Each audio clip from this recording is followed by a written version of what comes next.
Hey everyone, I'm Steve Dass from Yorkville Sound, and we've partnered up with Long McQuaid to bring you something really special. With the absence of live music during this pandemic, we've reached out to some of our favorite Canadian artists to tell us about their most memorable shows, as a performer and a fan. We'll find out what they've been up to these past few months with an inside look into their home studios and hear about some creative ways they've been able to connect with their fans. We have some great stories to share, and make sure you stick around to the end. In true Yorkville style, we have a special bonus that you won't want to miss. So without further ado, please enjoy our Love Letter to Live Music special.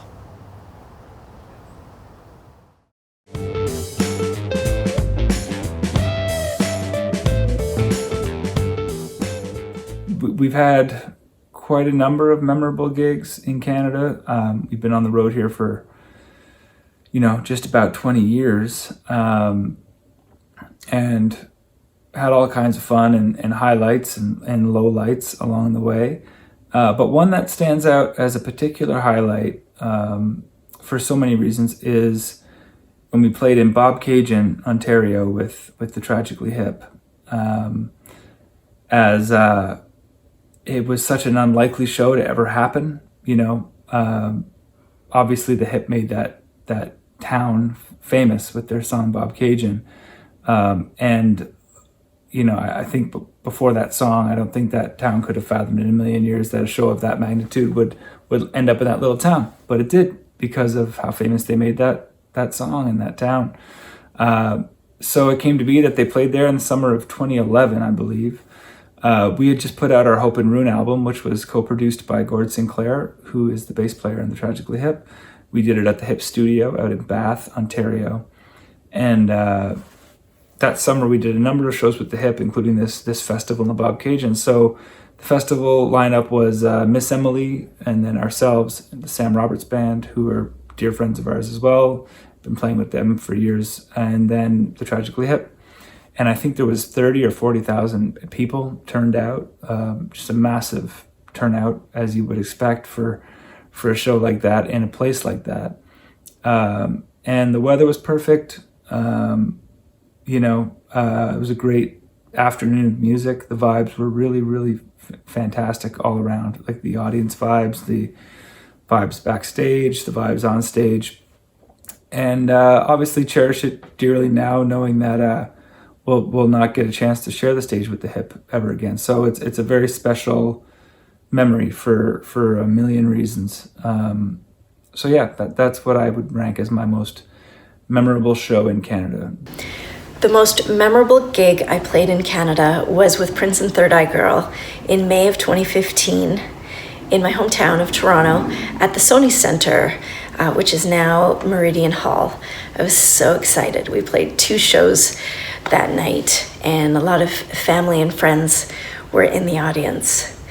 Prince and I used to trade guitar solos all the time, but not during Purple Rain. Of course, the guitar solo in Purple Rain is a sacred solo. It's a quintessential Prince solo.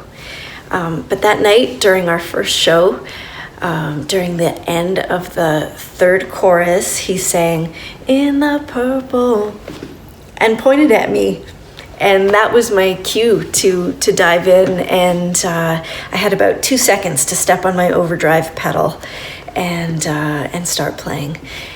It was such a gift, such a privilege, and it was a moment that I'll never forget. My most memorable gig would have to be playing the Dawson City Music Festival in Dawson City, Yukon, back in, I think, 2008. I've been back there since, but after the festival, I was invited to go stay at a gold claim that this guy owned. He approached me and said, "Hey, do you want to come hang out for a few days at my gold mine?" And I said, "Yeah." And I ended up panning for gold, and I found just in this little river, and I found a whole bunch of gold. I mean, probably a small amount, but I kept it for all these years. And just a couple years ago, I had it melted down and made into a ring for my wife as part of our engagement. So that Dawson City has a very special connotation to me, in that gig in particular. It's always hard to pinpoint a particular show, because well, I've been at it for quite a while, and there's a lot of shows to go over. So, my first show I ever did with Stevie Ray Vaughan in Saskatoon was memorable, obviously for obvious reasons. But I guess for me, it kind of was a turning point in my professional life where things kind of started moving for me at that point. I have to say, like, touring in Canada and stuff, one of these special, more memorable gigs I definitely had was the time we came to Toronto with Kylie Minogue, and ticket sales were, a little lighter than the rest of the shows. So they said, hey, Adrian, invite a bunch of your friends. So I had a huge guest list for the Toronto show. Sure enough, Kylie pulls me up to the front of the stage and slightly embarrasses me, but it was also super cute because she's so sweet. Music stops and they all gave me like a special shout out. The kid from Toronto was playing the show in the arena and everything. So that was kind of crazy. But we did that, and we did a few successful world tours with her and with a bunch of other fine artists out of the UK and London and stuff. And of course, Toronto's very own Drake, you know what I mean? Playing at the first OVO Fest. That was also incredible. We're up there playing with Jay-Z, up there playing with Eminem. It was amazing. All the early Drake songs and stuff. And it was rocking. It was really cool. There's a lot of memorable gigs, like hundreds of them. But we were playing the Pacific Coliseum. I think it was 1991, opening for the Barenaked Ladies in Vancouver. That was the first big, really big show we'd ever done. And, we were pretty excited. We were side stage, and the lights went down. We had a big opening planned. And I think our tech went up and started Martin's effects rack with like a loop that was going to start the first song, and we were going to join in on it. And Dave Clark, our drummer, was going to go next.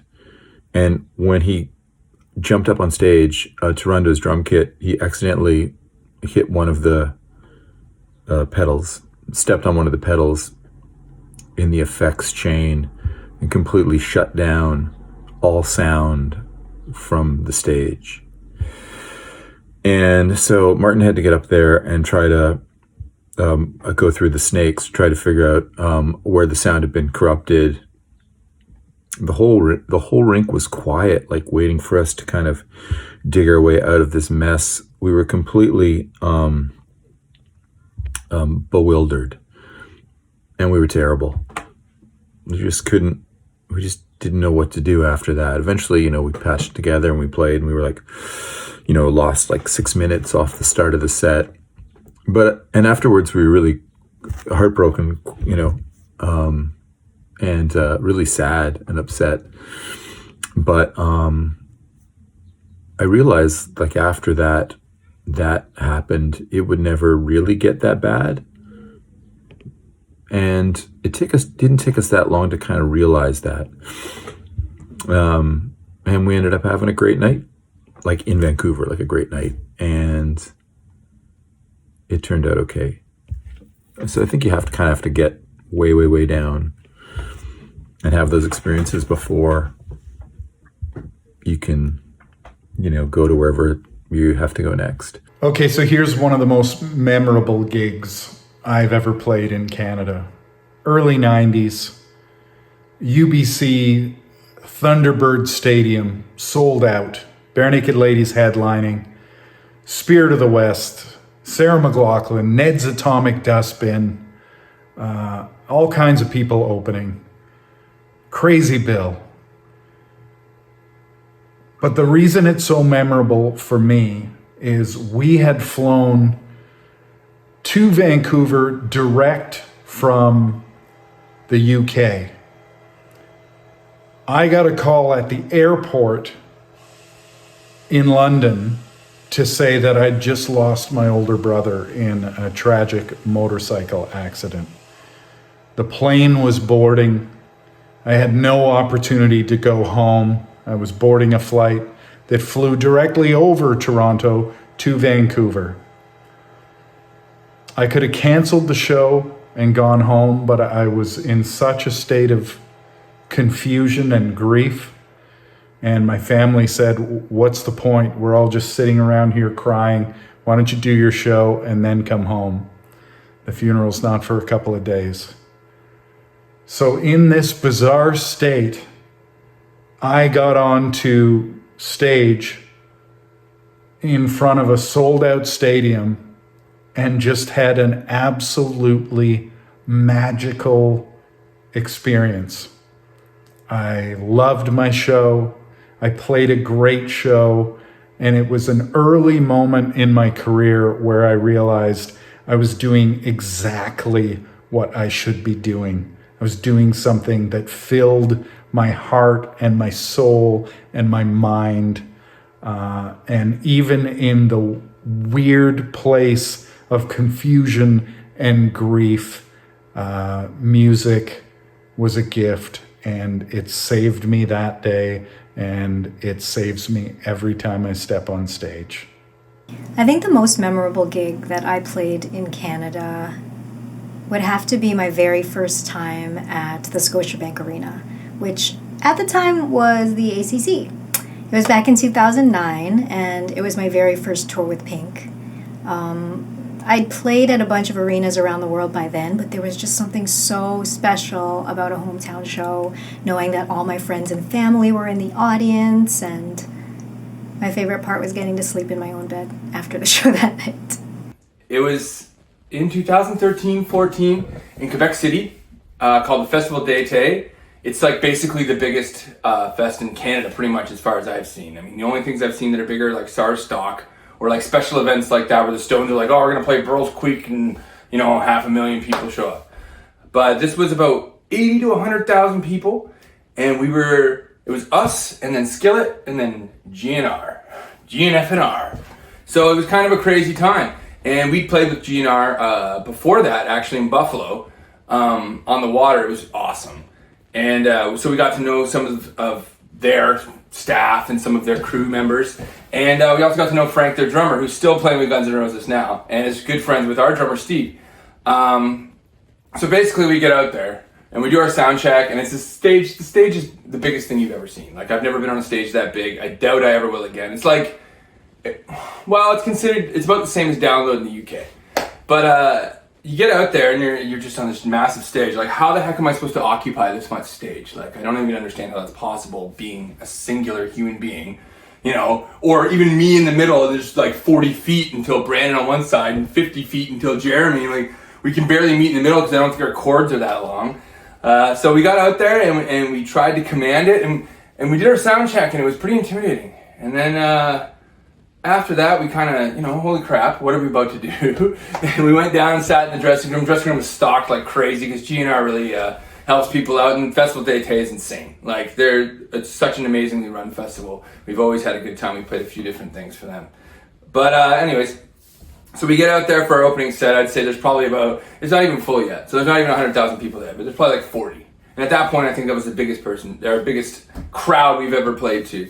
And I remember getting out there and looking out in the crowd and seeing some faces like kind of really, really far away. Like, I'm talking like, it felt like, I don't know, how am I supposed to even reach these people? But I got out there, and then I looked up, and then just like that, it was over. And I'm off stage, and I'm sitting there just blown away, having a drink. And it was a phenomenal time, and I'll never forget it. And Steve, actually, our drummer, got invited on stage with Frank, their Guns N' Roses drummer, and he played tambourine for Patience. So there you go. Put that on your resume.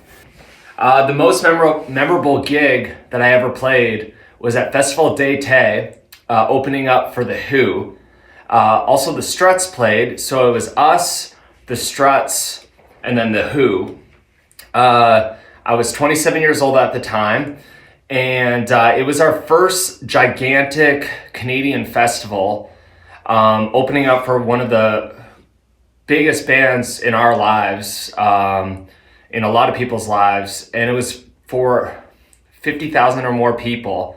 I remember getting on the stage, and I kind of felt like I was playing a talent show at like a high school, kind of just like the excitement and like the fear, and there was so much adrenaline going on that I think we delivered a great set. It was definitely a lot of excitement, not really focusing on the small details, but we had the time of our lives, and it was an honor to play with both bands, and it was really cool to kind of showcase what we have learned from rock and roll music. It was awesome to see the Who's like guitar tech and the different members kind of walking around. Luke met Pete and Roger, which was super cool, and they were really nice. So that's one we can never forget, and thanks to the Who and Festival d'Été for having us. I've got a couple of little stories to regale you with. I don't know if they're going to be as entertaining as, say, Chris Murphy's, because he's funnier than I am. But let's see, memorable gig. I curated a guitar festival called Sleepwalk Guitar Festival that ran for 2 years in Toronto down at the Great Hall. And as the curator, I had the privilege of being able to jam with all the artists that I brought. And there was one particular day when I had Albert Lee and James Burton in the building at the same time. Now, Albert Lee and James Burton both had the distinction of playing with Emmylou Harris in her prime, from 69 to kind of early 80s. And James Burton also has the distinction of having played with Elvis Presley during the 68 comeback era. So those are, they've also played on millions of records, and they're just absolute titans of country rock, country guitar. I remember being in a pool hall in Winnipeg, Manitoba, probably in the late 1980s when I was a teenager, and hearing Eric Clapton's live version of Cocaine. That was a staple around Crystal Palace, where Barry Marachnik and I used to play pool. And you'd hear this version of Cocaine, and at the end there was this blazing country solo, and I was like, wow, I didn't know Clapton had all of that, all those country licks, these amazing slippery country licks. And then of course I realized, no, that's Albert Lee. A testament to Clapton's humility that he would bring a guitar player of such epic force into his midst, but that was the kind of guy Clapton was. Anyway, I digress. So I got to play with James Burton and Albert Lee, and standing on stage with those two guys and looking to my left and seeing James Burton, and looking to my right and seeing Albert Lee, and like cutting heads, Telecaster licks back and forth, was astonishing. And of course, it's hard to pinpoint what you learn in a situation like that, but maybe some humility, because you've got some tricks, and then you realize that lick you're playing he wrote it, he played it first, and you play it because he played it, or that one. And so having an appreciation for the lyrical nature of the thing you're going to play. I asked James Burton in an interview, I said, there's that one lick you do at the end of Las Vegas, of Emmylou Harris's Las Vegas, off Elite Hotel, I believe, is that record.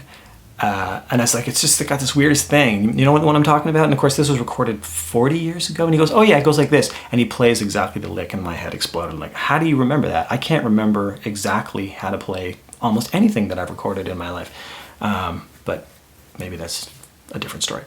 Early on in Sloan's career, we agreed to play a show in Parley Beach in Shediac, New Brunswick. And it was a giant show with Bryan Adams, Steve Miller Band, Extreme, Sass Jordan. We were going to be the first band on, I think. We didn't even own our own gear. The band, the Archangels, had to cancel. So we got onto this bill, with our amps on little chairs and stuff. And there were 30,000 people there. And it was very exciting. And we just sort of rolled around on the ground, and we were still pretty terrible, and it showed. But we had fun and ran around and threw our guitars around and jumped on each other. And then we went home. I think we didn't even watch Bryan Adams or any of those bands play because we were too cool. And because we had to get home, we couldn't afford to stay over. I think I don't know how much we got paid, $500.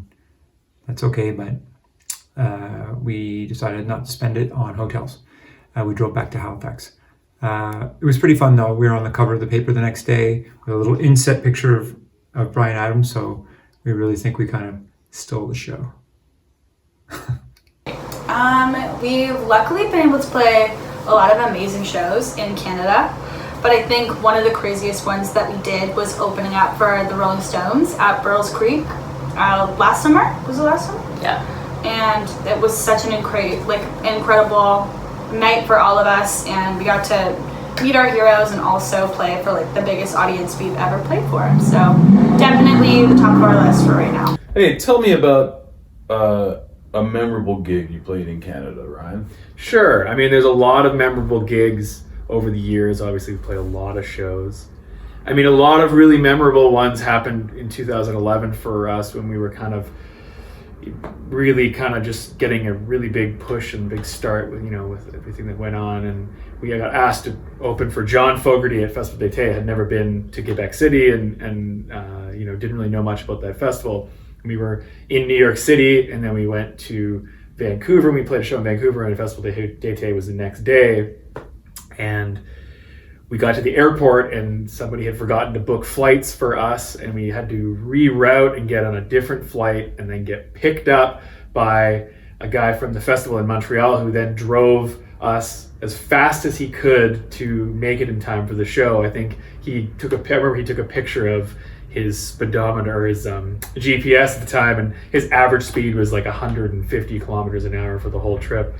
So we rolled in, we didn't get to sound check. It was like a really hectic day. And I remember not even really getting a chance to kind of take in exactly what the vibe was, not realizing it's this massive, massive festival. And I remember stepping out on stage, and I think to this day is still like the biggest audience we ever played for. It was, I don't know, like 50,000+ people there to see John Fogerty, and obviously us too. And mostly us. Yeah, mostly us. And then so we stepped out, and I remember having this moment where it was like this crazy show was happening, and I didn't even have time to really let it sit in because we were so busy, which is sort of, I guess, sometimes the way of the road. But it was really memorable because that was sort of my first foray, I think, into the sheer passion for live music and for that festival that people in Quebec have, which we've come to experience more later in our career. But also just the not even having a chance to think about a show and just going to play this really memorable show. And it was, it really impacted me, different than just, a day where you're sitting in a club all day waiting to play. It was kind of this crazy day. So it was a memorable one for me. Yeah. Friday, New York City.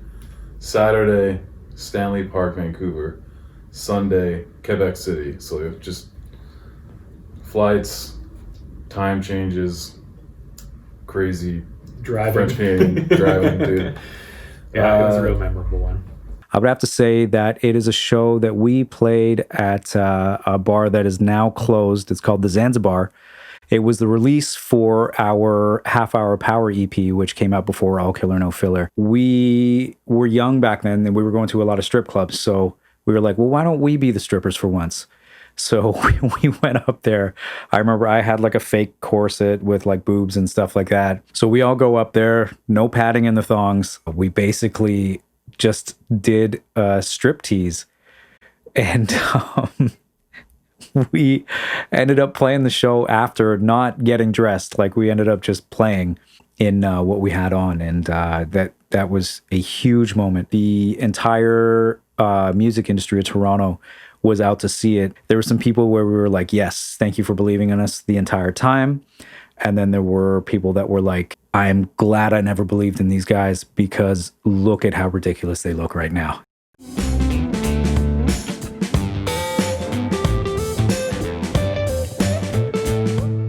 Hi, Ian from Big Rack here. One of the earliest concerts I saw that really made an impression on me was Bruce Springsteen at the CNE on the Born in the USA tour. So I was probably about 12. My dad brought my brother and I down. We didn't have great seats, but where we were, we were all sharing one pair of binoculars and sort of passing them around. And everybody around us was singing every word with everything they had. So it really it left a mark on me, and that's probably the first show I ever saw. So I don't know if that's where I decided this is what I want to do, but it certainly left a mark. The first concert I saw that had a major impact on me was one of the first concerts I ever saw, was Rush at Maple Leaf Gardens. Signals tour. My older brother took me. For some reason, somebody really close to us was burning orange peels. At least that's what it smelled like to me as an 11-year-old kid. They were my favorite band. They blew me away. They made me want to do what I have now been doing professionally for 32 years. So there you go, Rush, Maple Leaf Gardens. First concert I ever saw that made me actually want to like start playing music and gave me the hope that one day I could be on that same stage was when I saw Avril Lavigne in grade 4 at the Air Canada Center, rock and roll. My mom took me for my birthday and it was just like, I feel like I was in tears. She was drumming, playing electric guitar, singing, playing piano, and that's when I knew I wanted to do all of that and be up on a stage like that. Shout out Avril. We love you. We love you. In terms of a concert that had a tremendous impact on me, it would have to be a Rheostatics concert. I was still am a huge Rheostatics fan. And when I was about 17, I was started writing songs, but I was going to every Rheostatics gig that I could that was all ages. And at one point, Dave Bedini sort of noticed this kid hanging around and said, "Hey, why don't you come up and sing a song with us one night?" And so I think it was at the Horseshoe, I got to go up and sing Saskatchewan with the Rheostatics. And up until that point, I'd never been on a stage like that before in a hot, sweaty, amazing venue on the hallowed stage of the Horseshoe, and that was sort of it for me. I knew I had to get back there. You know, the first concert for me was 1979 at the first impactful concert, 1979 at the CNE, seeing the Ramones play. They were on a bill, headlined by Ted Nugent and Aerosmith. They were completely out of place. They came on and played 4 songs and then left the stage, but their music had a massive impact on me. They were so exact in terms of who they were and what their sound was and their identity. And they gave the crowd the finger, the crowd that was like roaring their displeasure at them, but they didn't care. And there was like 10 punks in the crowd and 20,000 metalheads, and the punks started fighting the metalheads. And I remember Joey Ramone later told me that somebody threw a bag of sandwiches at them on stage that they ended up eating for lunch, but they were pelted with garbage from the crowd. That's one of the reasons why they left the stage. But I realized I sort of had to make a decision at that point about what kind of rock and roll force did I want to align myself with. Where was it like kind of the stoners and the slags and the metalheads, or was it this righteous, strange, powerful, loud punk band? And I knew what direction, sort of my musical ideology and attitude and sensibility would be after seeing that band at that time. Yeah, I can remember it as clear as day. The very first concert that had such an impact on me that I had decided right then and there, this is exactly what I want to do. It was the Friendship Festival in 1990. It was Colin James and the Tragically Hip were on the bill, and I was mesmerized. Colin James's set was unbelievable. I'd never seen someone sweat so much, and I was just so impressed by his guitar playing and his singing, and he had a great band. And then the Hip came up and just took it to a whole nother level. And I'll never forget watching Gord walk across the monitors of the front of the stage with his microphone stand, paddling like he was in a canoe during New Orleans is Sinking. And that was a moment for me. I thought that's exactly what I want to do when I grow up. I was 10, and I'll never forget it. Well, for me, that's a little different than maybe what some people might think. I used to work as a bouncer at a club in Saskatoon that has since been torn down. And it was the last day of classes for university, and there was a cover band playing. They were sort of like a, pop punk type of dudes, and they were playing a bunch of stuff I didn't care about, and then they did The Strokes last night, which I thought was a cool song.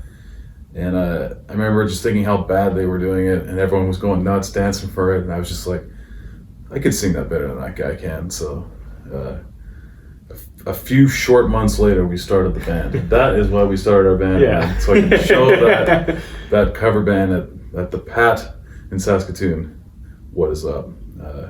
So there you have it. The Sheepdogs wasn't started because we were inspired by greatness. We were started out of spite. Well, I think it's at a time when it almost felt like unattainable to be in a band that could have success and could have people that knew their music. I mean, the idea of us even having a band at that point was like non-existent. So yeah, sometimes you see great bands and you go, I can never do that, and I'm not even gonna try. And then you see a crappy band and you go, this isn't. And it's more like you see the crappy band and you see the people partying and having a good time, and you're like, oh, well, I could do that at least, and probably better. So hopefully a bad show of ours can inspire somebody to inspire the next great Canadian band. Yeah.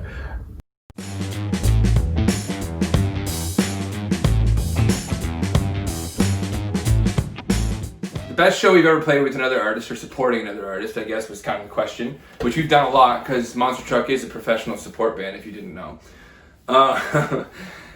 We do good headlining too, but we can really fire them up. I'd say my favorite one ever was in, I believe it was Lyon, France, and we were out with Deep Purple, and it had been like a month in Europe, so insane, and you're with the band that's basically influenced your entire musical career in Monster Truck until that point, and we were all like on cloud 100. And, on the tour, we get on stage and we do our little thing, and people aren't really interested because they just want to see Deep Purple. Like, same thing happens with every band we do. Nickelback, Alice in Chains. Nobody cared that much about us, pretty much ever. That's how it goes, right? You're the support band. You're there to kind of fire people up, When we were out with Godsmack and things, I mean, Sully would, like, pump the crowd up about us, like, on his Instagram and things like that, and, like, so that was okay, but I mean, typically you're an opening band. No one cares. They usually don't even show up for you. So we're on this, we're playing this show in Lyon with Deep Purple, and we get out on stage and people are running in, and they're happy and they're excited, and the whole vibe in the place is like pumping. It's this big place, and in Europe they have a lot of places that are built just for music. I mean, they're built for shows. I mean, they don't have hockey in some of these towns, so they have an arena for shows. They're like, small sporting events or whatever, traveling things. And it was one of these, and they're set up, and they usually sound amazing. But we got out on stage, and people are running in, and we hit our first note, and people are starting to get pumped. And then we smashed, like we flew into a tune, and I forget which one, I think it was The Lion, and we just started beating this audience up, basically. Everyone's freaking out. They're having such a good time. And by the time we finish the show, the audience is cooking. Like, they're all screaming. It was like, I've never felt anything like it. It was probably the best support gig ever, just because it felt like they appreciated us. It felt like what we were doing wasn't for nothing. And that's important. My dear friends, the Arkells, with whom I went to school with, three of them at least, and we sort of cut our musical teeth together, and I had the privilege of playing on their last record. So a couple of years ago, they were invited to perform at Massey for the Canadian Songwriters Hall of Fame induction ceremony, where they finally inducted Neil Young. So I got up and played with the Arkells. Towards the end of the show, we did Cinnamon Girl, and then Rockin' in the Free World. And Alex Lifeson got up to play on Cinnamon Girl as well. And so I got there in the afternoon. We did a little sound check and rehearsal kind of thing. It was like me and Alex Lifeson were the two soloists. I don't know Alex at all, by the way, other than this brief meeting. But he very generously was like, no, dude, you do it. And so, he played one too, but he gave me essentially half the solo, which I thought was super cool of him, and he didn't have to. And of course, when you look at the footage, the footage is entirely of Alex, and you can hear my pedal steel over on the right speaker. But somebody forgot to direct the camera operator to over to the guy who was doing the job. Anyway, but that was a cool thing. I mean, it was cool to play Neil songs for Neil with my pals from school, where we kind of got into music together, and to do Massey with them, and to play with Alex, and that was a very cool thing that I did. There's been lots of cool things. I'm sort of lucky because I play a weird instrument that I get hired to accompany people a lot. It's not that I have one particular project. So I end up doing a lot of these fun, weird things. I'm kind of lucky in that way. Other than The Who, one of the best bands I've ever played with in my life was Against Me. They brought us out on a 2-month tour. Watching Laura and James play guitar every night, singing together so well, it really inspired to try to get my act together. It really pushed our band to be a stronger force. Adam Willard on the drums, he's one of the goats out there, and it showed how you can make simple, well-crafted rock songs, but be the most badass musician and really deliver them the best you possibly can. And they definitely whipped our butts into shape, that's for sure. I'd have to say a huge show that stands out in my mind is the Isle of Wight Festival. It was back in 2010. I was on tour with Pink, and we were co-headlining with Paul McCartney, or Sir Paul McCartney, I guess. Anyway, the whole thing was just surreal. Never did I think I'd be sharing a stage with a Beatle. I guess my biggest takeaway from that experience was that sometimes life can bring you these experiences that are just beyond your wildest dreams. So just keep dreaming big. Sloan got to play with Cheap Trick, and P.S. Def Leppard rounded out the bill. It was a Def Leppard show, then Cheap Trick, and then Sloan. And we were pretty excited to be playing with them. They talked to us. Cheap Trick and Sloan watched some of the guys in Def Leppard doing martial arts before the show. But when Cheap Trick was on, they called me out to sing. I sang on Surrender. It was very exciting. And the other funny thing was Jay Ferguson from Sloan was down on his, crouched, on his cell phone, I think just took a picture of them and was sending it to someone. And Rick Nielsen came over, playing guitar, just coming backstage, walking around, and saw Jay and just kicked him over. And then just went back and kept playing. Anyway, Jay wasn't being disrespectful. He loves them too. But we had a good time with them, and they were cool to us and kind of professed to know who we are. I don't know how much, but we love them a lot. I went crazy for them in grade 5 until this day. Yeah, I would say the best show that we played with an artist that I admire was probably.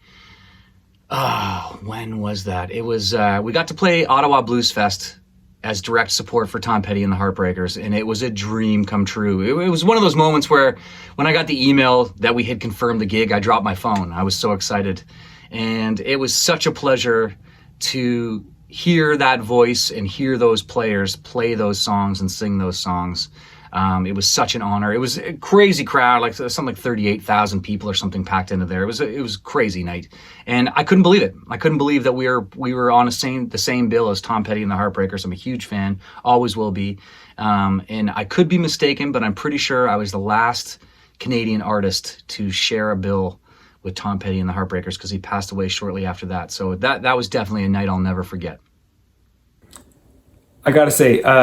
We've played with a lot of bands, a lot of heroes, a lot of people we love, respect greatly. One that really stands out to me is playing with the Rolling Stones in Toronto in 2005 at the Phoenix in Toronto, which is only, a capacity of about 900 or 1,000 people. It's not where you expect the Stones will play because they're normally in a normal dome in whatever town they're in.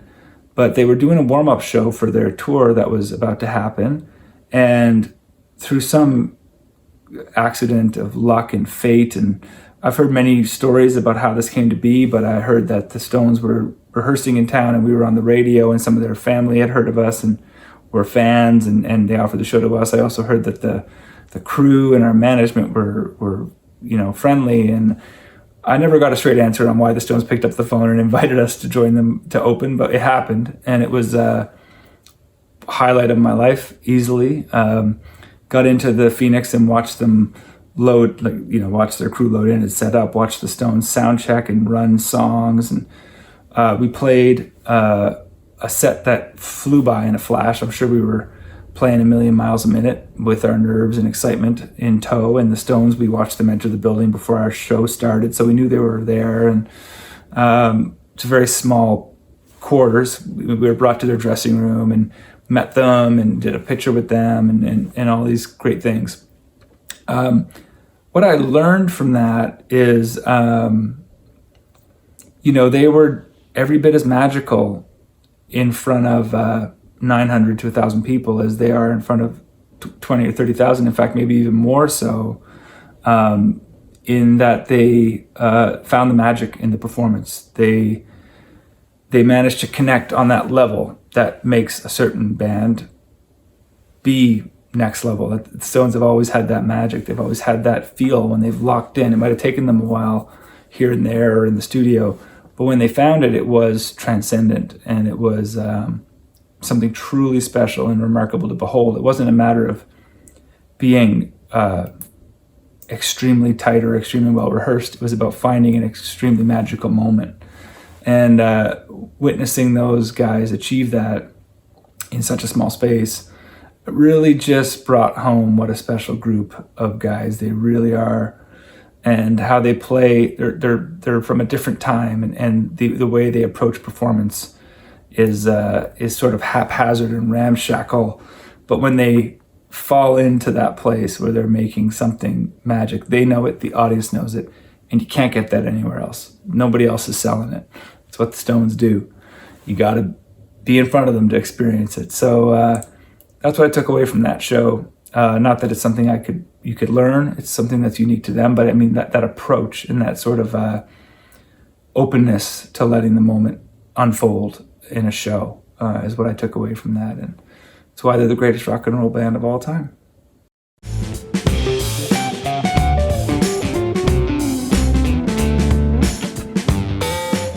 My name is Haviah Mighty, and I am a singer, rapper, producer, DJ from Toronto, Canada. I live in Brampton. I worked at the Long and McQuaid Brampton location for almost 4 years. I went full-time as a musician in May of 2019, and less than a year later, we are in a pandemic. So what do I miss most about live music? Pretty much everything. There's nothing about live music that I don't miss from... That's a lie. I don't miss waking up at 5 a.m. to take a flight to have to perform at noon the next day in a different region of the world. I don't miss that. But there are so many elements of that I miss. I only don't miss the early waking up part. I super miss the connectivity, the pushing to understand language and ways of communication that are not custom to the Western world. Trying different types of food, trying different vegan and vegetarian options, gluten-free options. As a gluten-free, not by choice person, it's always beautiful to be able to try different things, get different recipes, meet different people, connect with different fans, see the growth of your brand, by branching out and seeing the connectivity of the thing that you do at home and how it hits home for those people in different regions as well, different cities, different countries. Even trying new gear to try to implement that into a new version of my set. I'm always thinking of that. Long McQuaid is super responsible for me knowing the accessibility to new gear and new things that I can try out as a musician. So I miss that too.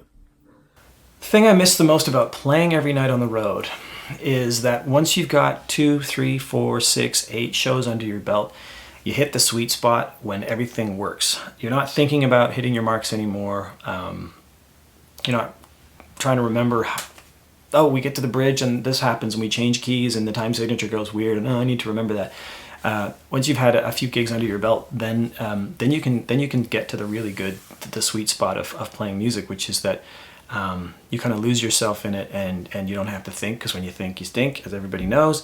and you can just kind of fall into the sort of dreamlike trance of responding to the other people on stage in an intuitive way.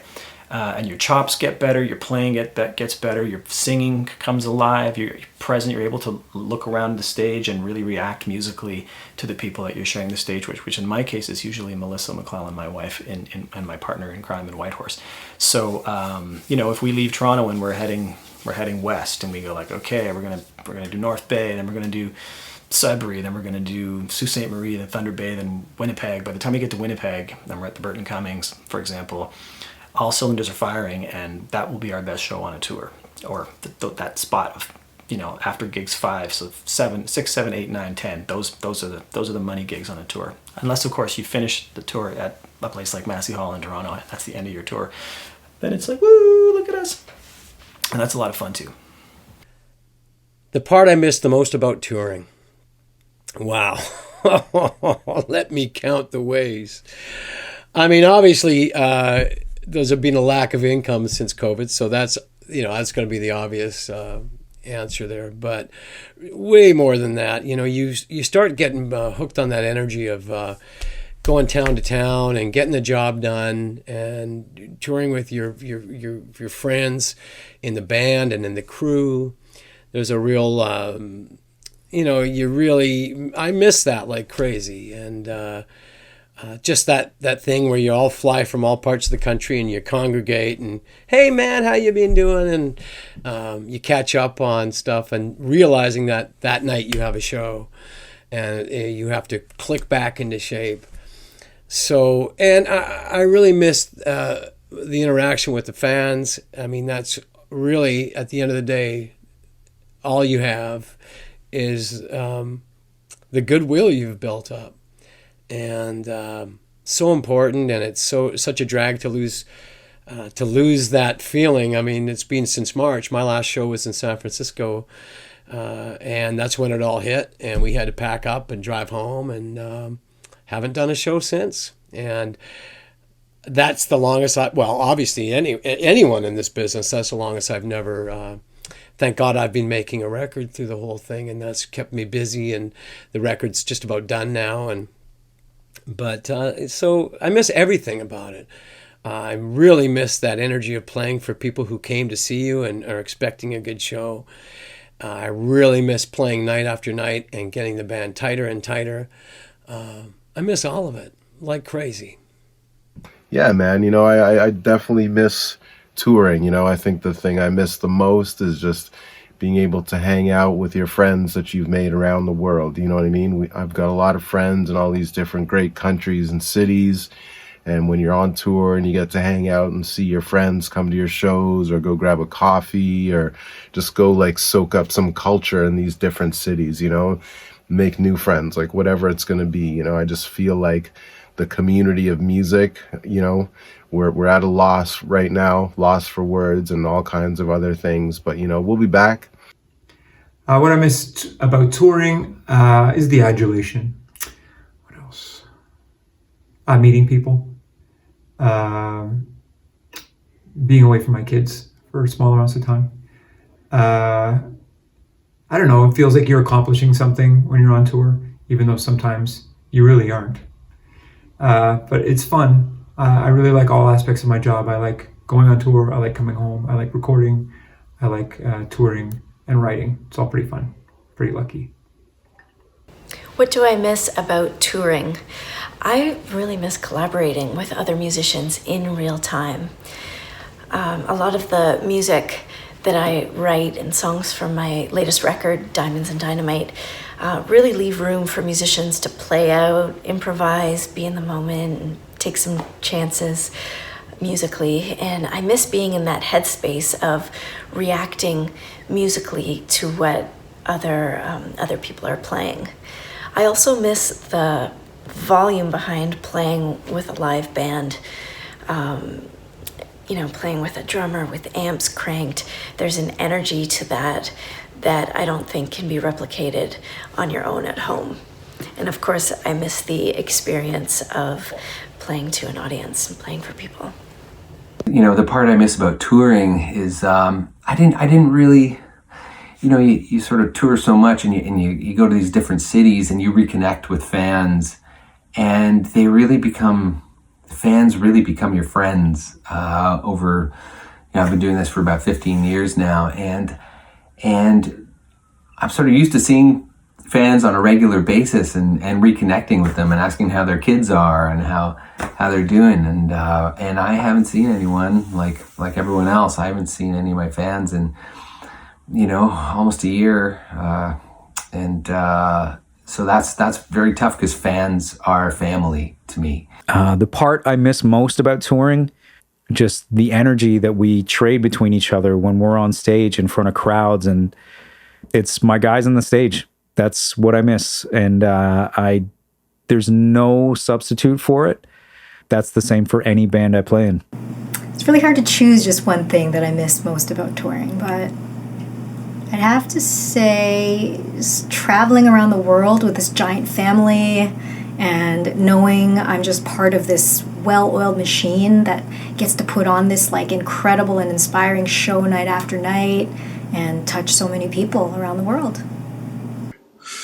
What do I miss most about touring? I miss all of it. Playing music every night with friends and fellow musicians, and hanging out, playing music in front of people, watching and experiencing the growth of any particular song from night to night to night is always a lot of fun. And yeah, I certainly miss that. And that's something you don't get a lot of. You don't get a lot of musical tennis going on when it's just you. So yeah, that's kind of sucked. The part I miss most about touring is just the travel. The indecisiveness, the uncomfortableness of always having to be somewhere else. It really drives you to understand who you are and what motivates you. I've seen many art museums out of boredom, and now I go to them because I love them. I mean, it wasn't like I didn't like art before, but when you're forced to observe things around you basically because you have a day off in Vienna, like what are you gonna do? You got a day off in God knows where. You find a museum, you find a park, you find something to do. So I think the exploration part of touring is the thing I miss the most. I love playing live, and there's something you get on stage that you can't get anywhere else. But just being allowed to breathe different air and be in different parts of the world and understand that we're so small still, even here in Canada or North America, like we don't really matter that much. I know we all think we're the center of the world, but it's a really big world out there. So I think the traveling and just the ability to experience so many things that in such a short period of time is unbelievable. You see, I could go to 3 museums and play a show to 20,000 people in one day, and that's what I miss about touring. Everything, all of the meals I've had, all of the people I've met, all of the love I've been given. It's the place to be. Live music, gives people these experiences. We need it really bad. I hope it comes back. And I miss it.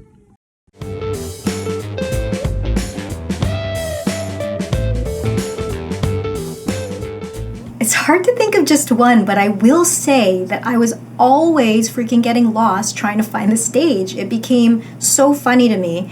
I'm just like, go left and then go right, and then I'm in catering, and it was crazy. Next is a Spinal Tap moment. The one that sticks out the most to me would be the time that I was walking along the bass bins at the front of the stage.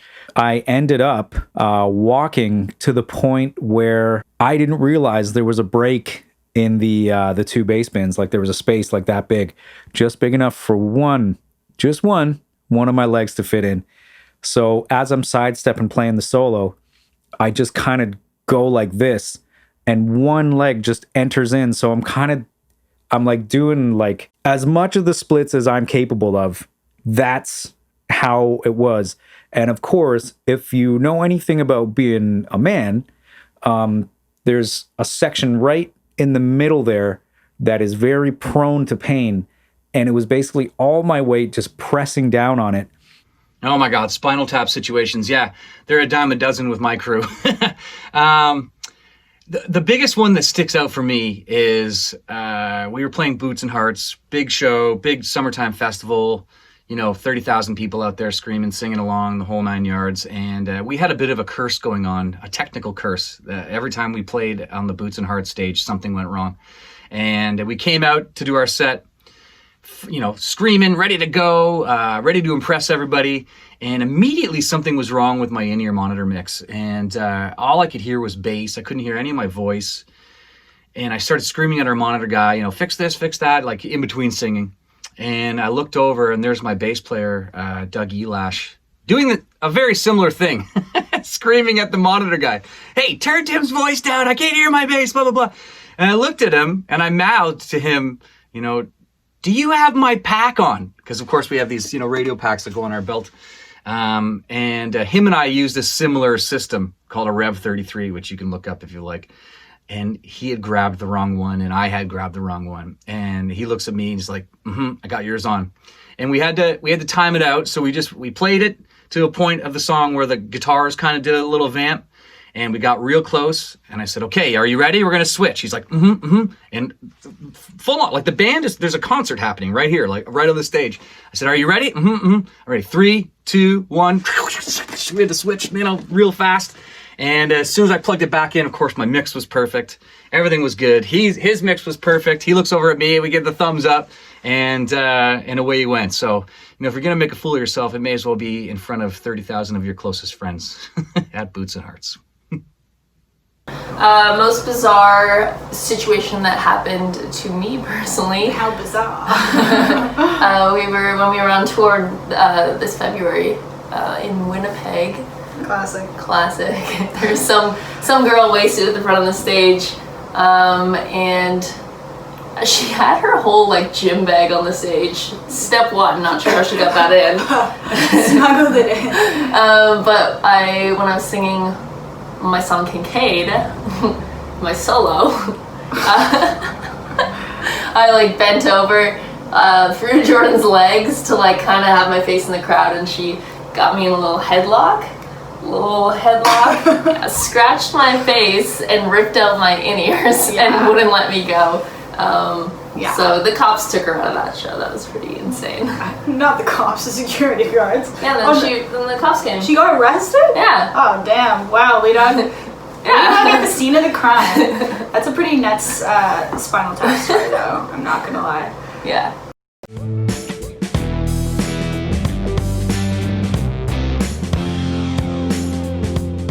Hey everybody, it's your old pal Ed Robertson here from Barenaked Ladies. I'm going to show you my little studio rig in a pinball arcade in the woods, just off the southeastern tip of Algonquin Park.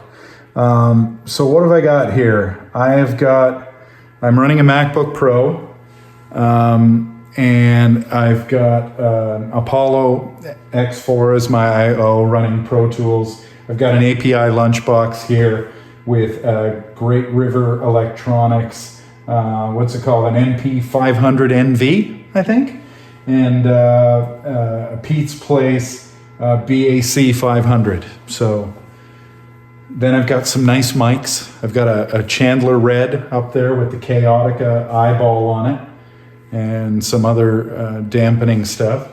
I've got, importantly, I've got Deadpool's head here for inspiration. I've got some Soyuz mics that I use for my acoustic, a nice little stereo pair.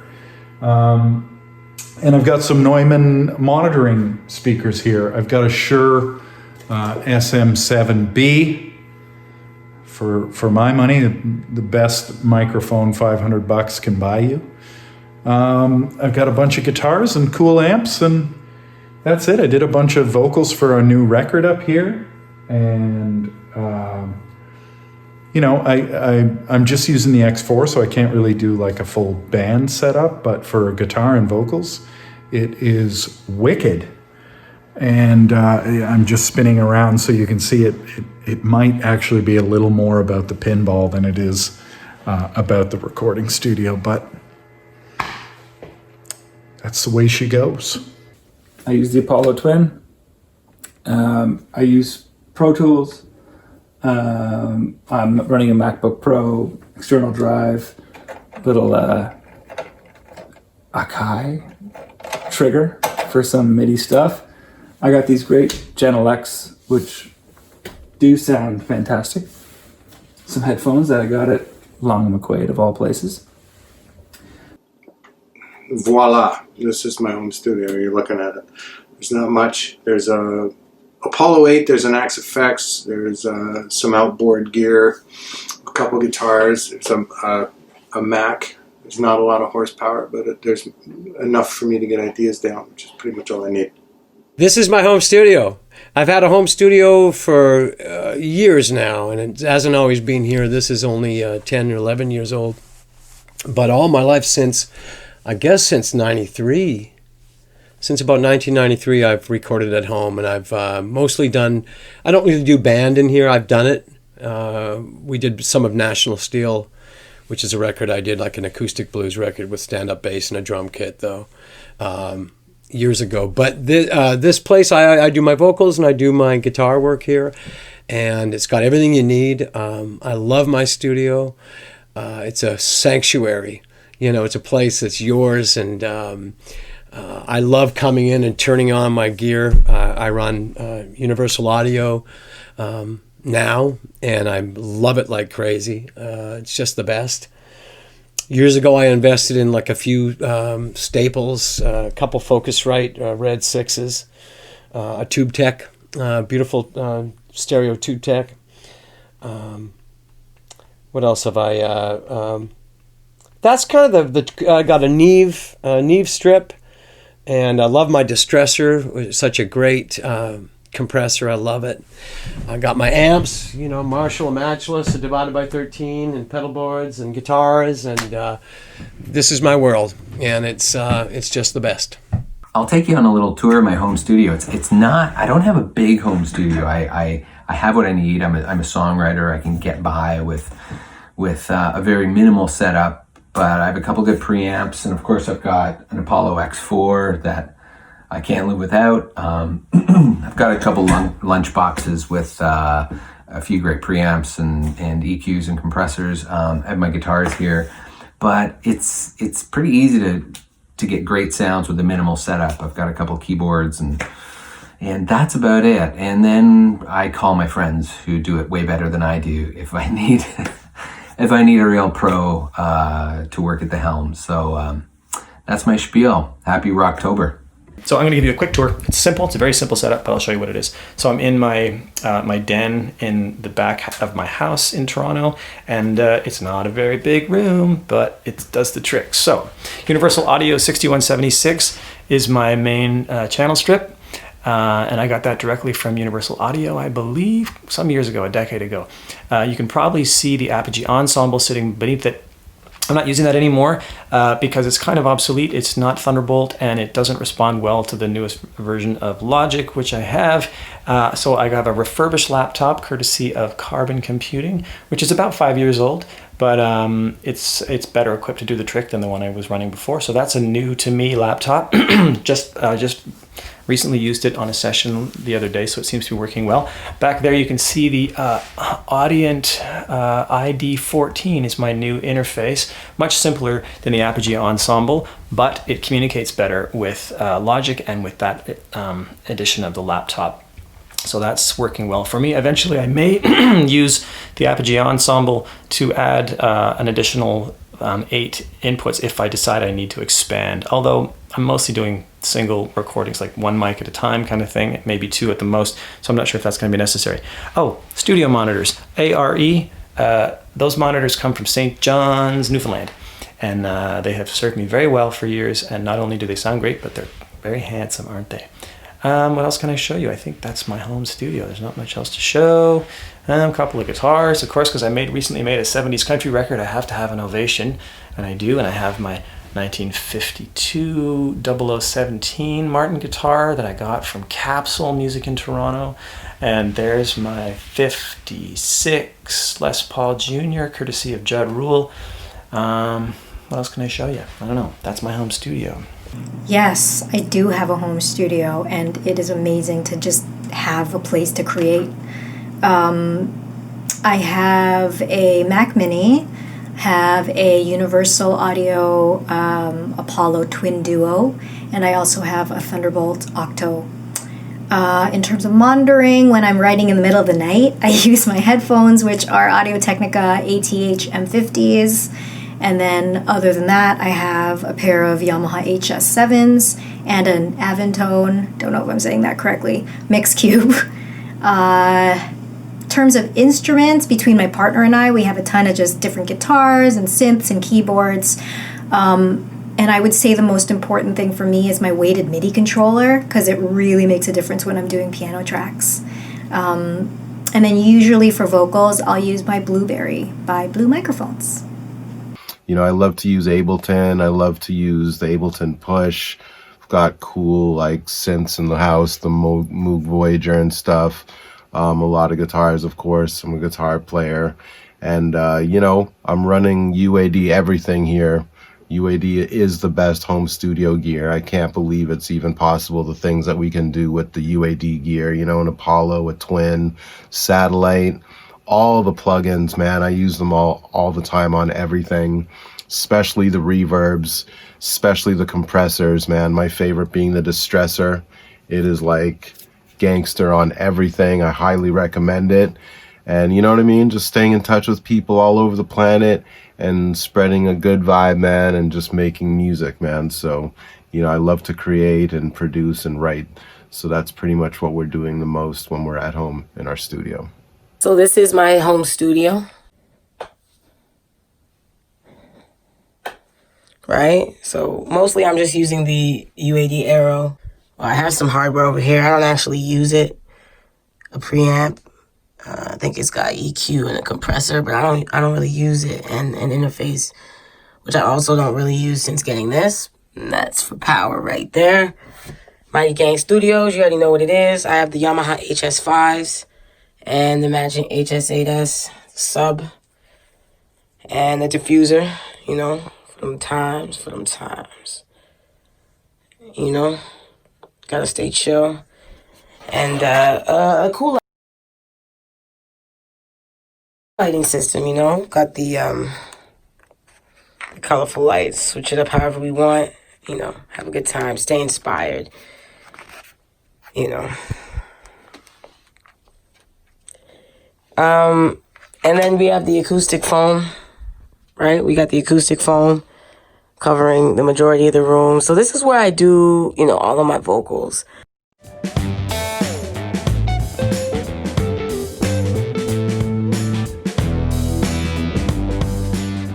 How do we connect with our audience during a pandemic when we're not able to go down to the Dakota Tavern and play a show, or to you know, wherever your local haunt is that you like to go watch live music? I mean, obviously there's live streaming and people are doing that, and that's really great. And I have done some of that, and I will do it again. We will do it again as Whitehorse. But my father lives in Ottawa, actually lives in Gatineau in Hull across the river. But he works around the Ottawa area playing shows. And he, during this time, he's a very resourceful person. His name is Roland Doucet, and you can go catch him all around the Ottawa area somewhere. Easy to find on Facebook. But he has been going into two retirement homes, not into, but two retirement homes, long-term care homes, and actually playing music for people from behind their doors or behind their windows, where people just sort of sit from behind the glass and listen to him play music from the 50s and 40s, 50s and 60s. He's a great sort of swing, jazz, blues player. And, you know, playing music for people who have been starved of contact and entertainment, and certainly music for a long time.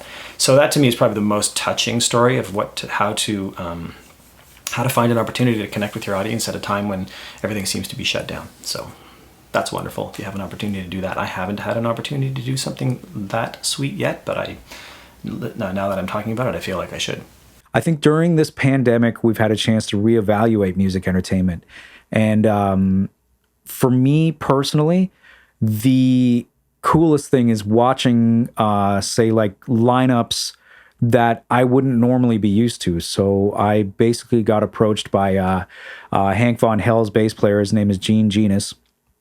And he wanted to do a song with Mickey D for Motorhead.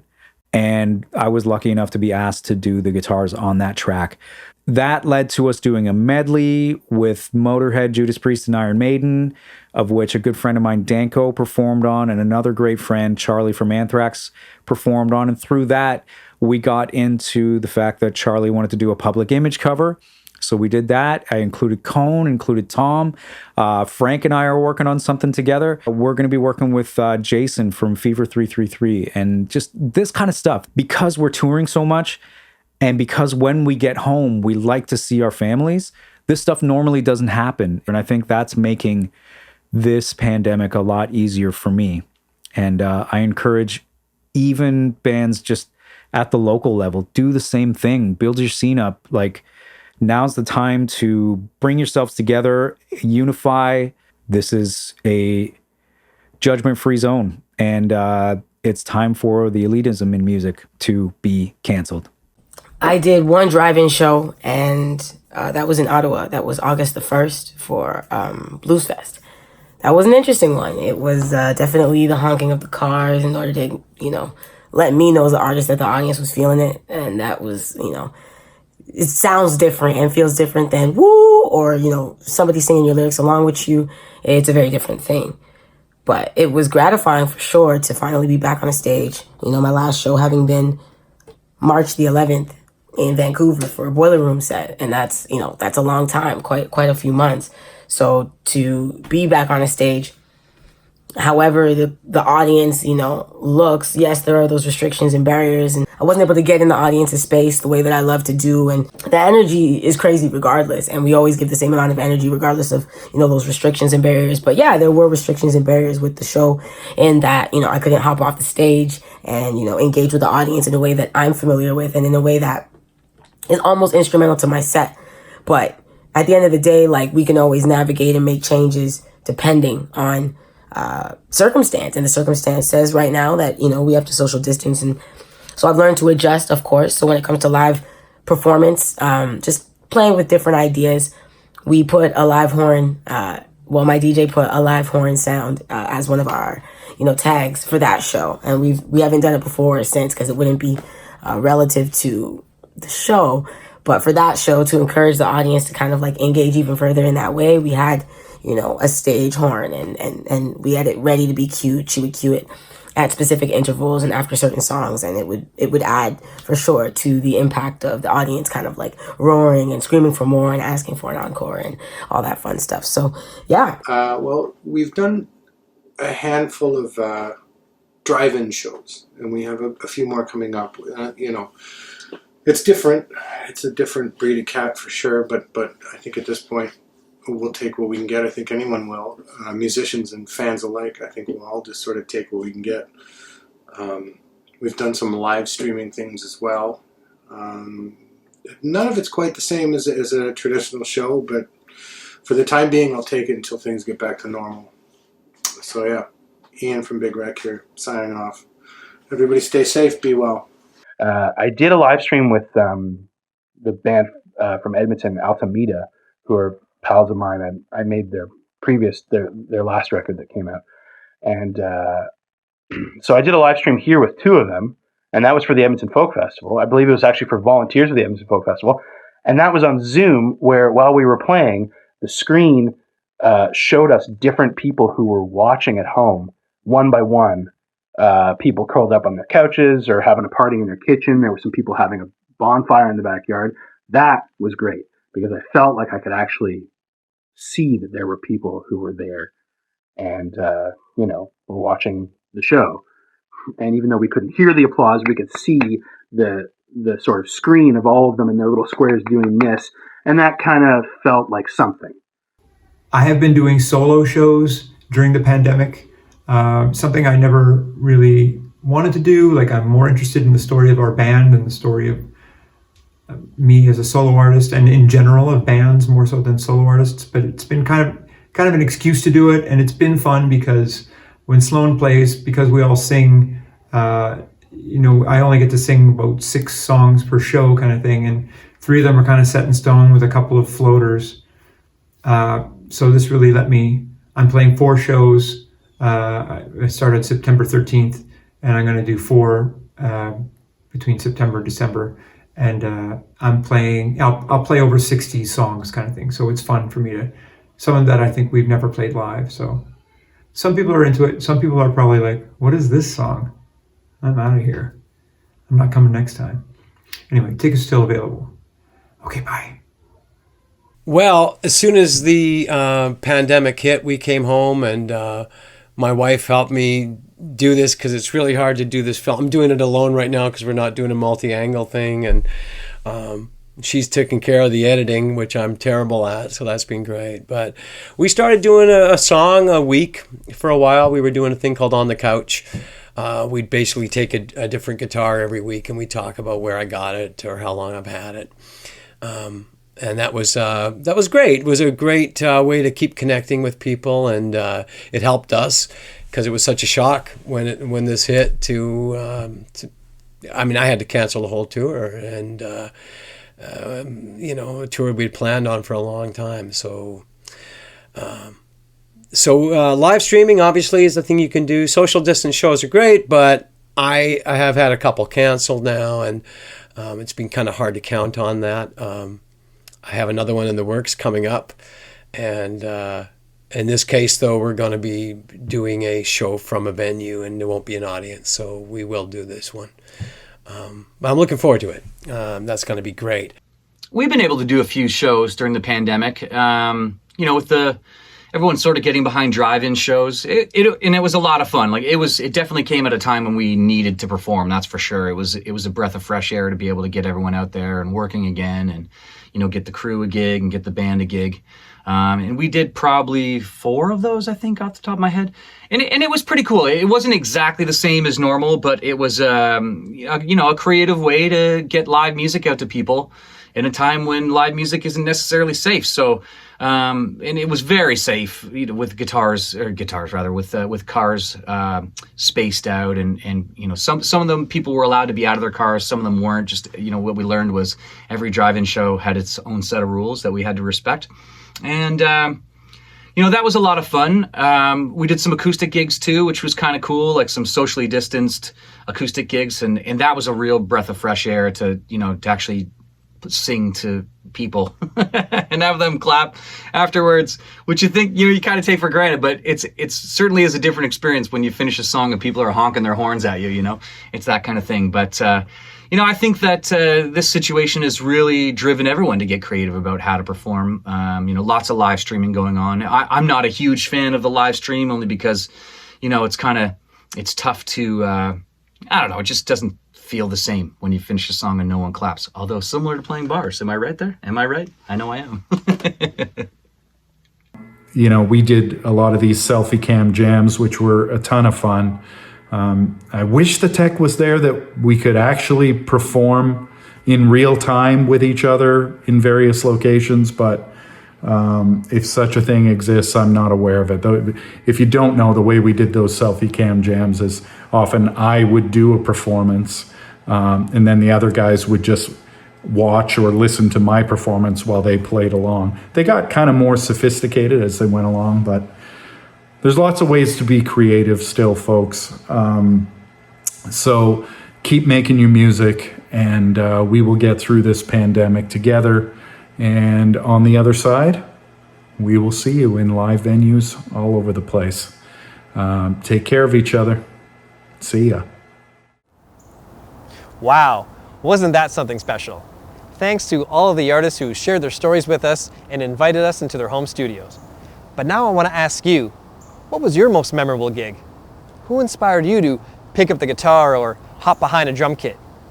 And what's that piece of gear that's a must-have in your home studio? Please comment and let us know. I'm Steve Dass, thanks for rocking with us. And now, as a special bonus, here's Gordie Johnson of Big Sugar, who wants to let you know what he's been up to and invited some of his friends. Thanks for tuning in. Take care. We'll see you soon. Hey y'all, I'm Gordie Johnson of Big Sugar. I know a lot of us have been shut in here during the pandemic and looking for things to do. I know some of us have been going kind of crazy.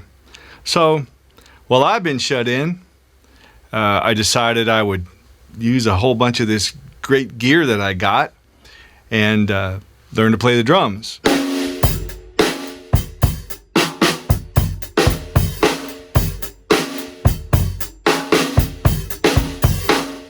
I decided to get more metal.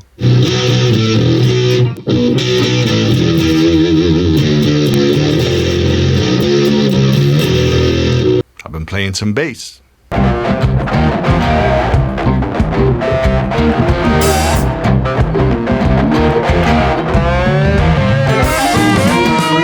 Discovered Stratocasters.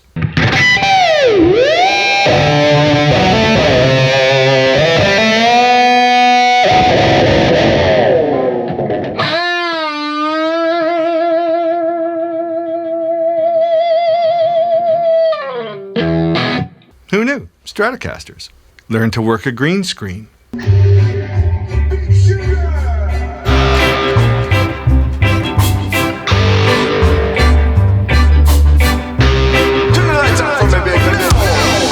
Learn to edit video.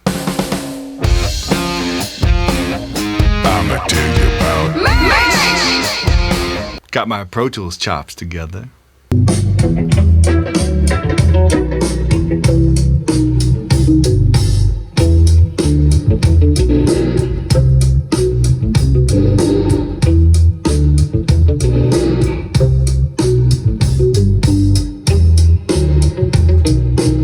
Made some live streams.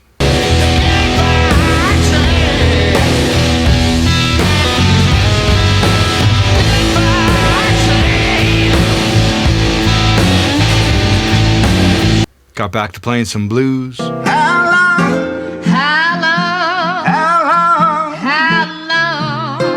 I keep my shoes in pawn? How long, baby, how long?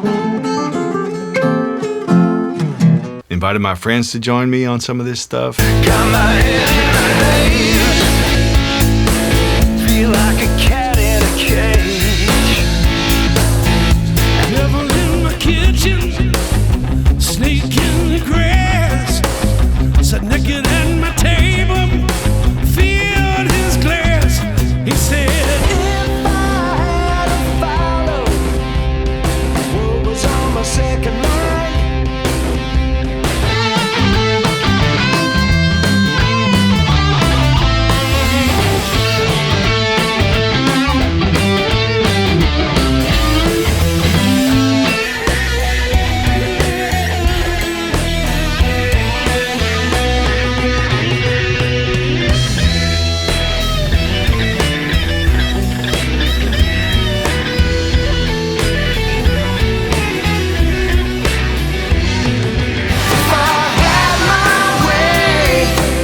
Even hauled out my steel guitar.